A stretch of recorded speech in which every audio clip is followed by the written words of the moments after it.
राधा रानी की मृत्यु और पुनर्जन्म का रहस्य। क्या इस युग में फिर मिले राधा कृष्णा? जय श्री हरि विष्णु मित्रों, नमस्कार। राधे राधे। आज एक बार फिर आप सभी का हमारे इस पावन और रहस्यमय चरण में हार्दिक स्वागत है। आज हम उस युग की बात करने जा रहे हैं जिस युग में स्वयं श्री कृष्ण ने अवतार लिया, अर्थात द्वापर युग की। हम सभी को पता है कि गांधारी के श्राप के चलते जैसे ही द्वारका नगरी डूबी, श्री कृष्ण ने भी अपना देह त्याग दिया।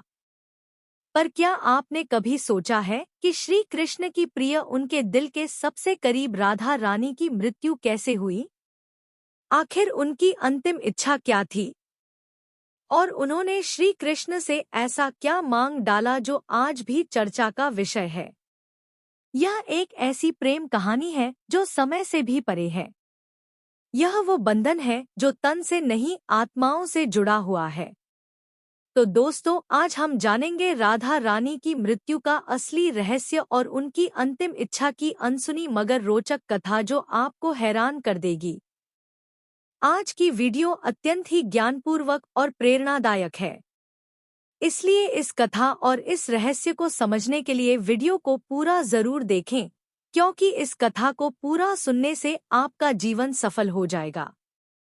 तो चलिए इस रहस्यमय कथा को शुरू करते हैं। लेकिन उससे पहले अगर आप चैनल पर नए हैं तो वीडियो को लाइक करके चैनल को सब्सक्राइब जरूर कर लें और कमेंट में लिखें राधे राधे। बरसाने की वो पुरानी पगडंडियां जहां पर कभी श्री कृष्ण अपनी लीलाएं किया करते थे, आज भी वहां एक गूंज बाकी थी, प्रेम की, हंसी की, बांसुरी की और उस दुख की जिसने युगों से प्रेमियों को जिंदा रखा है। पर इस कहानी की शुरुआत ना तो बरसाने की उन गलियों से होती है और ना ही वृंदावन से। इस कथा की शुरुआत होती है एक कुंज से जहां वृद्धा हो चुकी राधा अपने अंतिम समय की प्रतीक्षा कर रही थी। अब वह पुरानी वाली राधा नहीं रही, अब वह वृद्धा हो चुकी थी। उनका शरीर झुक चुका था, लेकिन आज भी उनका हृदय उसी किशोरी राधा का था जो केवल श्री कृष्ण के लिए धड़कता था। उनके चेहरे पर झुर्रियां आ चुकी थी, लेकिन आज भी जब कोई बांसुरी बजाता तो उनके चेहरे पर रौनक आ जाती, एक हंसी सी छा जाती, मानो पुरानी यादें ताजा हो गई हो। कृष्ण जब मथुरा छोड़कर चले गए तब उनके वियोग में राधा ने ना तो किसी से विवाह किया और ना ही कहीं आश्रय लिया। वे अकेली ही वृंदावन के एक एकांत कुंज में रहने लगी। उनका दिनचर्या हर दिन सामान्य रहता था। वे सूर्योदय के साथ उठती और यमुना के तट पर जाकर जल अर्पण करती, जिसके पश्चात वे वापस कुटिया में लौट जाती और दिन भर श्री कृष्ण के आने का इंतजार करती, मानो उन्हें पूरा विश्वास हो कि श्री कृष्ण एक दिन उनसे मिलने जरूर आएंगे। गांव वाले राधा को साध्वी समझते थे। उन्हें उनके बारे में कुछ नहीं पता था। वे नहीं जानते थे कि वह कौन है और कहां से आई है। पर सभी को यह बात पता थी कि वह जो भी हो, वह अपना सब कुछ केवल और केवल श्री कृष्ण को मानती है। एक दिन राधा अपने दैनिक दिनचर्या के तहत यमुना के तट पर जल अर्पण कर रही थी।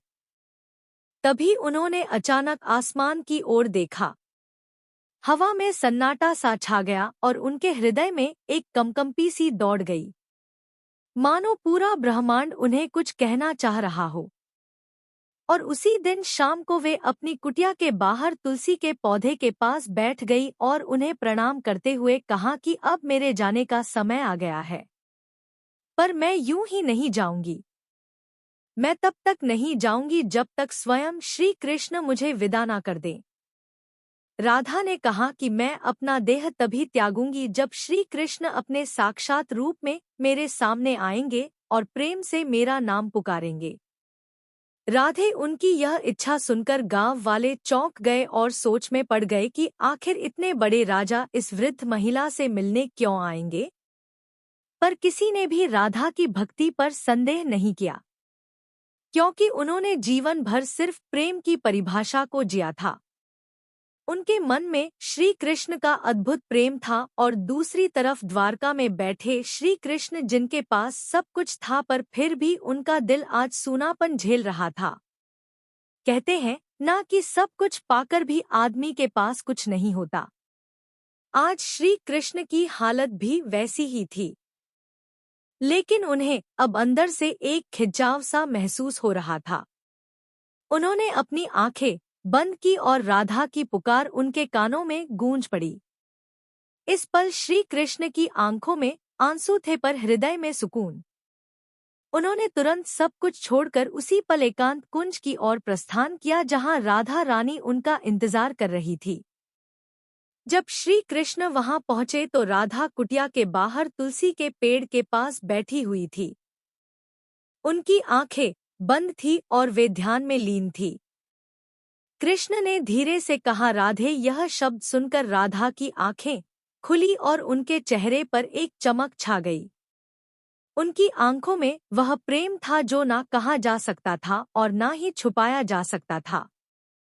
राधा मुस्कुराई और श्री कृष्ण से कहा, प्रभु अब मेरे जाने का समय आ गया है। अब मेरी आत्मा केवल विश्राम चाहती है। यह सुनकर श्री कृष्ण ने राधा का हाथ थाम लिया। अब राधा की सांसें धीरे धीरे धीमी होने लगी और उन्होंने वहीं तुलसी के पेड़ के नीचे अपने प्राण त्याग दिए। किंतु यह अंत नहीं था। इसी पल वह रहस्य ने जन्म लिया जिसे सुनकर आप चौंक जाएंगे। राधा की आत्मा को तो मोक्ष मिल गया पर उनके आखिरी शब्द अब भी श्री कृष्ण के कानों में गूंज रहे थे। राधा ने अपने अंतिम पलों में कहा था, प्रभु जब इस धरती से प्रेम का अर्थ मिटने लगेगा तब मैं फिर लौटूंगी। मुझे फिर जन्म लेना होगा क्योंकि प्रेम जीवन का प्रमुख हिस्सा है और उसे मिटने नहीं दिया जा सकता। जहां राधा ने अपनी देह त्यागी थी वहां एक नया पौधा उगाया जो तुलसी से भी अधिक उज्ज्वल था, मानो कोई स्वर्गीय पौधा हो। गांव के लोग उसे राधा वृक्ष के नाम से पुकारने लगे और वहां पूजा पाठ करने लगे। पर किसी को नहीं पता था कि उस पौधे के नीचे एक रहस्य पल रहा था। वह रहस्य था राधा के पुनर्जन्म का जो आपको चकित कर देगा। कई युग बीतने के बाद जब प्रेम का मूल्य घटने लगा और लोग सिर्फ वासना में डूबने लगे तब बरसाने से कुछ दूर एक साधारण किसान के घर में एक कन्या का जन्म हुआ। उसका नाम ललिता रखा गया। पर यह कोई साधारण कन्या नहीं थी। वह बिना किसी के सिखाए ही बांसुरी की मधुर धुन बजा लेती थी। उसकी बांसुरी की आवाज सुनते ही पेड़ों के पत्ते हिलने लगते और पक्षी झूम उठते। गांव के लोग कहने लगे कि यह कोई साधारण लड़की नहीं बल्कि किसी देवी का अवतार है। वे कहते कि इसे देखकर राधा की याद आ जाती है। ललिता जब 7 साल की हुई तो एक दिन वह यमुना के किनारे बैठी थी। उसी वक्त एक संत वहां से गुजरे। उन्होंने ललिता को देखा और जब उसकी आंखों में झांका तो वे मंत्रमुग्ध हो गए। उन्होंने कहा, वही आंखें, वही चंचल मुस्कान, राधा तुम लौट आई। ललिता को अक्सर सपने में एक सुंदर श्याम वर्ण पुरुष दिखाई देता जो कोई और नहीं बल्कि श्री कृष्ण ही थे। वे कुछ नहीं बोलते, बस बांसुरी बजाते रहते। उस बांसुरी की धुन ललिता के दिल को छू जाती। एक दिन ललिता ने अपनी माँ से पूछा, माँ यह प्रेम क्या होता है? माँ ने जवाब दिया, तू अभी बच्ची है, तुझे प्रेम का क्या पता। ललिता चुप हो गई, लेकिन उसकी आंखों में एक पुराना दर्द था, मानो उसने यह सवाल पहले भी किसी और जन्म में पूछा हो। जब ललिता 13 साल की हो गई तो एक दिन वह यमुना तट के पास बैठकर बांसुरी बजा रही थी कि तभी अचानक उसकी बांसुरी से अलग धुन निकलने लगी। वही धुन जो श्री कृष्ण उनके सपनों में आकर बजाया करते थे। अचानक वहां की जमीन थोड़ी सी फटी और एक मूर्ति सी दिखाई दी। ललिता ने उस मूर्ति को निकाला। वह मूर्ति एक स्त्री की थी जिसने बांसुरी पकड़ी हुई थी। जैसे ही ललिता ने उस मूर्ति को अपने हाथ में उठाया, उस मूर्ति से एक दिव्य आवाज निकली जिसने कहा, तुम लौट आई राधे। ललिता चौंक गई। आखिर यह कौन थी और क्यों उसका नाम राधे पुकारा जा रहा था? तो चलिए जानते हैं अब आगे की कथा, जो और भी रोमांचक और रहस्यमयी है। लेकिन उससे पहले अगर वीडियो अच्छी लग रही हो तो इसे लाइक करके कमेंट में राधे कृष्ण जरूर लिखें। उस दिन के बाद ललिता का व्यवहार बदलता जा रहा था। अब वह गहराइयों में सोचने लगी थी। वह जानना चाहती थी कि वह कौन है और उसका जन्म क्यों हुआ है। आखिर क्यों उसे प्रेम और कृष्ण जैसे शब्द इतना आकर्षित करते हैं। उसी दौरान एक संत हिमालय से कई वर्षों की तपस्या कर बरसाने लौट रहे थे। जब उन्होंने ललिता को देखा तो वे स्तंभ रह गए। वह बोले, युगों पहले मैंने यही आंखें राधा की देखी थी। कन्या, तुम इस युग की नहीं हो। तुम्हारा जन्म किसी उद्देश्य से हुआ है। ललिता ने पूछा, कौन सा उद्देश्य? तब उस तपस्वी संत ने अपनी आंखें बंद कर जवाब दिया, अभी के युग में प्रेम केवल एक शब्द बनकर रह गया है। तुम्हें उसे फिर से जीवन बनाना है। अब बरसाने की गलियों में एक नई कथा जन्म लेने वाली थी। दरअसल यह कथा नई नहीं बल्कि पुरानी थी। राधा के पुनर्जन्म की कथा। अब ललिता किशोर अवस्था में पहुंच चुकी थी। अब उनके मन में विचित्र सी बेचैनी थी, मानो कोई उन्हें पुकार रहा हो। रातों में ललिता यमुना के तट पर अकेले बैठती और उस अज्ञात पुरुष की कल्पना करती जो उन्हें सपनों में दिखाई दिया करते थे। एक दिन ललिता ने अपनी माँ से पूछा, माँ, क्या प्रेम बिना कहे भी हो सकता है? तब उनकी माँ ने जवाब दिया, बेटी, सच्चा प्रेम तो वही होता है जो कुछ कहे बिना ही हो जाए। पर ललिता तो कुछ और ही सोच रही थी। उसका हृदय उस व्यक्ति के लिए धड़क रहा था जिससे वह कभी मिली भी नहीं थी। एक दिन उस स्वामी ने ललिता को अपने आश्रम में बुलाया और कहा, राधे, अब समय आ गया है। कृष्ण इस युग में जन्म ले चुके हैं, पर इस युग में उन्होंने एक ब्राह्मण के रूप में जन्म लिया है और तुम्हें उन्हें ढूंढना पड़ेगा। यह सुनकर ललिता खुशी के मारे झूमने लगी, क्योंकि जिस पल का उसे इंतजार था वह आने वाला था। पर एक समस्या थी, ललिता श्री कृष्ण को पहचानेंगी कैसे? तब उस संत ने कहा, जब वे तुम्हारे सामने आएंगे तो तुम खुद ही उसे पहचान लोगी।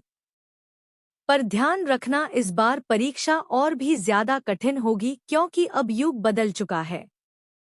अब तुम्हारा प्रेम व्यक्तिगत नहीं रहा, बल्कि अब तुम्हें लोगों और समाज का सामना करते हुए पूरे संसार को प्रेम का अर्थ समझाना होगा।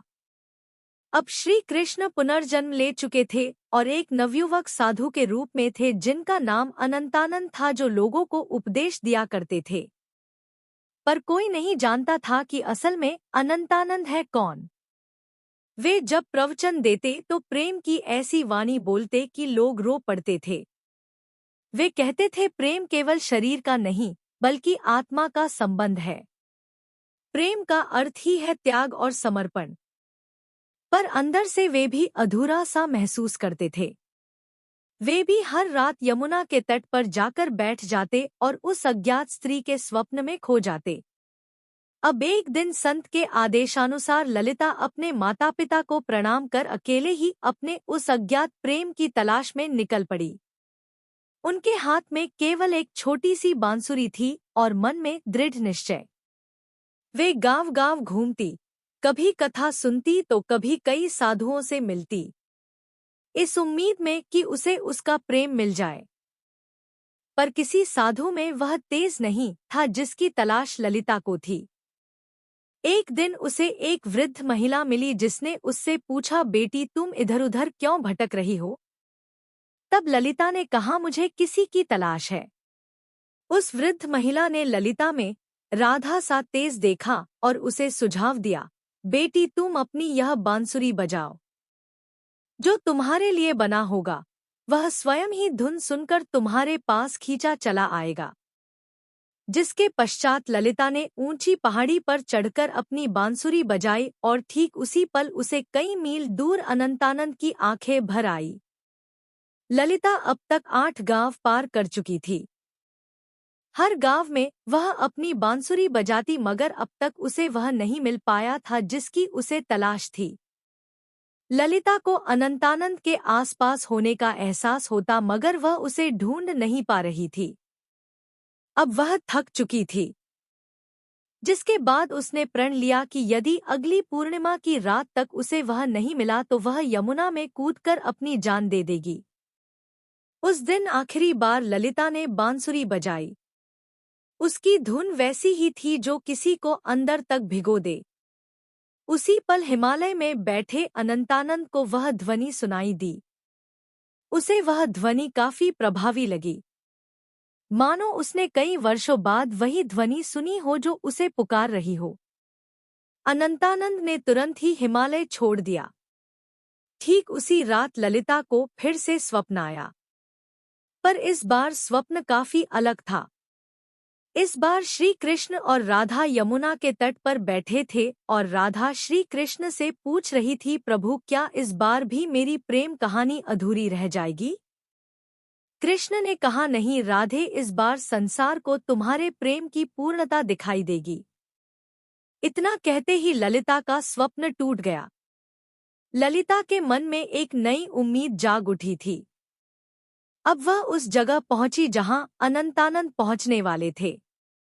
वृंदा धाम यह कोई आम स्थान नहीं थी।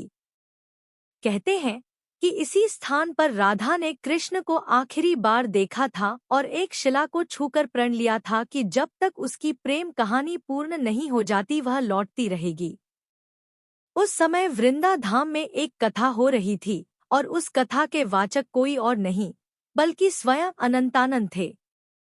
ललिता बहुत दूर खड़ी थी और उनके चेहरे को भी नहीं पहचानती थी, परंतु उनकी वाणी में कुछ ऐसा था जिसने उसके हृदय को प्रभावित कर दिया। उस दिन अनंतानंद प्रेम की परिभाषा समझा रहे थे। प्रेम वह नहीं जो आपके पास होता है और आपके साथ जीता है। प्रेम तो वह है जो दूर होकर भी पास होता है। वे यह सब बता ही रहे थे कि उनकी आंखें ललिता से टकराई। दोनों एक पल के लिए स्तंभ रह गए, मानो पूरी दुनिया ही रुक गई हो। अनंत आनंद ने तुरंत ही प्रवचन छोड़ दिया और ललिता के पास दौड़े चले आए। तब ललिता ने अनंतानंद से धीरे से पूछा, क्या आज भी आपको मेरी आवाज सुनाई देती है? अनंतानंद ने उसकी आंखों में देखा और प्रेम से कहा, राधे तुम आ गई। पल काफी मनमोहक था। पूरा संसार थमा हुआ था, लेकिन यह अंत नहीं था। असली कहानी तो अब शुरू होने वाली थी। अचानक मौसम खराब होने लगा और बादल काले पड़ गए और तभी वहां एक साधु कुरंगनाथ प्रकट हुए जो नहीं चाहते थे कि राधा और कृष्ण फिर से मिले, क्योंकि उसे ऐसा लगता था कि अगर राधा और कृष्ण फिर से मिल गए तो प्रेम को धर्म से ऊपर का स्थान मिल जाएगा जो कि समाज की जड़ता को तोड़ डालेगा। कुरंगनाथ ने कहा, तुम्हारा प्रेम आज के युग के नियमों के विरुद्ध है। आज का समाज ना तो इस प्रेम को समझेगा और ना ही सहन कर पाएगा। तब अनंतानंद ने कहा, प्रेम समाज का मिलन नहीं बल्कि दो आत्माओं का मिलन है। तब कुरंगनाथ ने कहा, तो फिर अब तैयार हो जाओ अंतिम परीक्षा के लिए। कुरंगनाथ ने कहा कि यदि तुम्हारा प्रेम सच्चा है तो अगली पूर्णिमा की रात तक ललिता अपनी आंखों पर पट्टी बांध लेगी और वह बिना देखे और बिना सुने तुम्हें ढूंढ निकालेगी। यदि वह इसमें असफल हो जाती है तो दोनों को फिर से युगों युगों के लिए बिछड़ना होगा। अनंत आनंद यह सुनकर मौन रह गए, पर ललिता ने बड़े ही प्रेम पूर्वक और शक्ति से कहा, मुझे आपकी यह शर्त मंजूर है। पूर्णिमा की रात पास आ रही थी। यह परीक्षा ललिता के लिए केवल एक शर्त नहीं थी बल्कि उसके प्रेम और संयम की लड़ाई थी।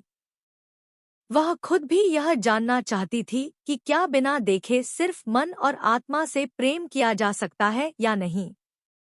अब उसने अपने नेत्रों पर पट्टी बांध ली और कसम खाई कि वह अब किसी को नहीं देखेगी जब तक उसकी आत्मा उसे स्वयं श्री कृष्ण को ना दिखा दे। लोगों ने जब उसे ऐसा करते देखा तो वे उसका मजाक उड़ाने लगे कि आजकल की कन्याओं को तो सिर्फ नाटक करना आता है। लेकिन कुछ ऐसे भी थे जिन्होंने उसके इस प्रयास की तारीफ की और उसे हिम्मत दी और बोले, हे राधे, तुम इस युग में जरूर प्रेम को जीत दिलाओगी। उधर दूसरी ओर अनंतानंद एक सुनसान गुफा में ध्यान मग्न बैठे थे। वे केवल एक ही शब्द दोहरा रहे थे, राधे। वे ना कुछ खा रहे थे ना पी रहे थे। उनके शिष्य इस दृश्य को देखकर घबरा गए और बोले, गुरुदेव, यदि ऐसे ही चलता रहा तो आप जीवित नहीं बचेंगे। तब अनंतानंद ने मुस्कुराते हुए उत्तर दिया, मेरे प्राण तो केवल राधे में बसते हैं। इतना कहकर उन्होंने अपने शिष्यों को आदेश दिया कि यदि ललिता उनके बारे में पूछे तो उसे ना उनका चेहरा बताया जाए, ना ही उस स्थान का पता दिया जाए जहां वे ध्यान कर रहे हैं। वे भी जानना चाहते थे कि क्या इस युग में भी राधा केवल अपनी आत्मा की पुकार से उन्हें ढूंढ पाएगी। इधर ललिता अपनी आंखों पर पट्टी बांधे गांव गांव भटक रही थी। वह अनेक साधुओं से मिलती और पूछती, क्या आप अनंतानंद हैं? पर उसे कुछ हासिल नहीं हो रहा था। कुछ साधुओं ने तो यहाँ तक झूठ बोलने की कोशिश की कि मैं ही अनंतानंद हूँ, पर ललिता का हृदय उन्हें पहचान जाता। उनकी आवाज में वह नहीं था, ना ही वह तेज था जो केवल आत्मा से पहचाना जा सकता था। एक बार एक साधु उनके पास आया जिसमें गजब का तेज था और जिसकी वाणी अत्यंत मधुर थी। उसने ललिता से कहा, मैं ही अनंतानंद हूँ।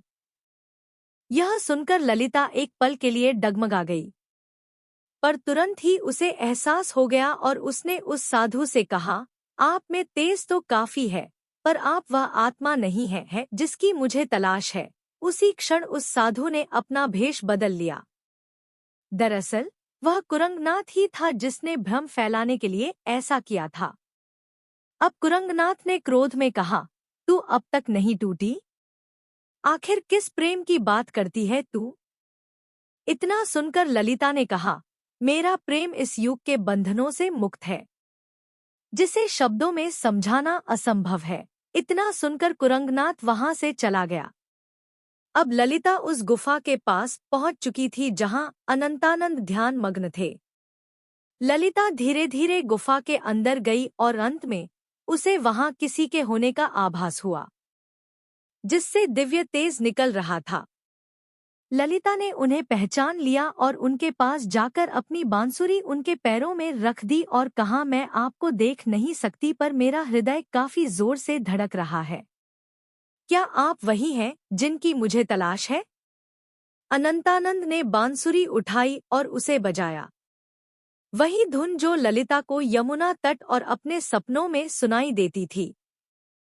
फिर अनंतानंद ने उसकी पट्टी खोली और कहा, राधे, इस बार भी तुमने मुझे तन से नहीं केवल अपने मन और आत्मा से पहचान लिया। वे दोनों रो पड़े। उनकी आंखों में कई सालों की थकान थी जो अब मिट रही थी। तभी वहां एक साधु आए और उन्होंने कहा, राधा और कृष्ण, तुम्हारा प्रेम संपूर्ण तभी माना जाएगा जब यह समाज इसे स्वीकार करेगा। जब इस समाज के सामने तुम्हारा प्रेम सत्य और पवित्र सिद्ध हो जाएगा तभी तुम्हारा मिलन सफल होगा। राधा ने कहा, प्रेम तो किसी समाज के बंधन से मुक्त होता है, उसे किसी के प्रमाण की जरूरत नहीं। लेकिन तभी अनंतानंद ने उसे समझाते हुए कहा, राधे, अब युग बदल गया है। अब यह समाज प्रेम की परिभाषा भूल चुका है। इतना कहकर अनंतानंद ने उस साधु से पूछा, आप ही बताइए कि हमें क्या करना होगा। उस साधु ने कहा, तुम्हें इस राज्य की राजसभा में सभी के सामने अपने प्रेम को स्वीकारना होगा। तुम्हें वहां राजा, पंडित और प्रजा सभी को यह बतलाना होगा कि एक ब्रह्मचर्य साधु और एक साध्वी भी प्रेम के बंधन में बंध कर धर्म के मार्ग पर चल सकते हैं। अगले दिन वे दोनों राजसभा में उपस्थित हुए। राजा ने कहा, हम यह क्या सुन रहे हैं कि एक साधु ने ब्रह्मचर्य को तोड़ा है। इतना सुनकर अनंतानंद ने उत्तर दिया, महाराज, मैंने कोई नियम नहीं तोड़ा। मैंने तो केवल अपने प्रेम को अपनाया है।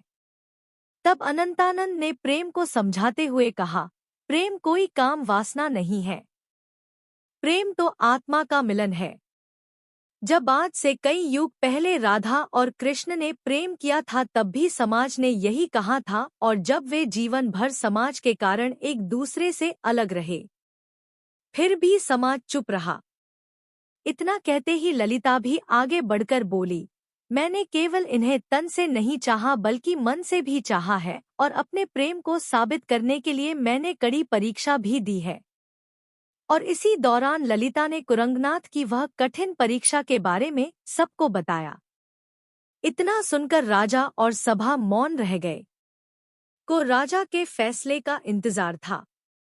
राजा ने कहा, जब मैं छोटा था तब मेरी माँ मुझे राधा और कृष्ण की अमर प्रेम कहानी सुनाया करती थी, और जब मैं उनसे पूछता कि आखिर उन्होंने विवाह क्यों नहीं किया तो मेरी माता चुप रह जाती। आज जाकर मुझे यह बात समझ में आ रही है कि विवाह तो समाज का नियम है पर प्रेम आत्मा का। इसीलिए मैं इस प्रेम को स्वीकार करता हूँ। तब से प्रेम की एक नई परिभाषा लिखी गई और कई युगों पश्चात राधा और कृष्ण का मिलन फिर से संपूर्ण रूप से हो पाया। मित्रों, यदि इस कथा ने आपके मन में भक्ति और प्रेम का भाव जगाया हो तो कृपया वीडियो को लाइक करके अपना स्नेह अवश्य दर्शाएं। ऐसी ही अनमोल कथाओं के लिए हमारे चैनल को सब्सक्राइब करें और इस ज्ञान को अधिक से अधिक लोगों तक पहुंचाने के लिए शेयर जरूर करें। धन्यवाद।